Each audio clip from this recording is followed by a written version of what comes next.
Congratulations. So you've decided you're going to run for the big job, and you've picked which party you think best represents you and you best represent, and you're on to get the nomination.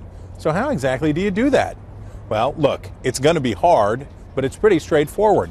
Your party includes thousands, tens of thousands, millions of people across the country who will vote in primary elections. The purpose of these primary elections and caucuses and state conventions is one thing: to choose delegates to the national convention that'll take place in the summertime of the year.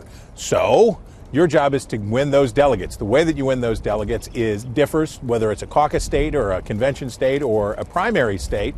But when it comes down to it, your goal is to win 50 or more, because the parties allow territories and other groups to vote, 50 or more contests around the country, and to get the requisite number of delegates. Now, in both parties, that threshold is well above 1,000 delegates to the national convention. These are big parties that are going to take place.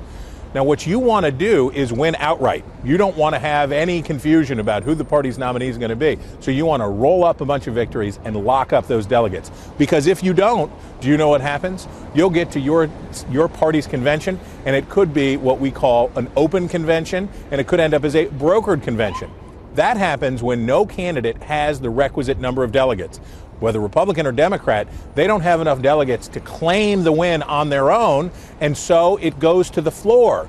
And those folks who have just been having a good time, wearing silly hats and enjoying themselves, turn into the decision makers for the parties. Those delegates that were picked in the elections and caucuses earlier are there at the convention, and if nobody has enough votes, new ballots are cast, and it opens up, and strange things can happen. It's been since 1976 since either party had one, but back in history, when it used to be a more common occurrence, unusual things happened, including people who hadn't even run for president getting in there.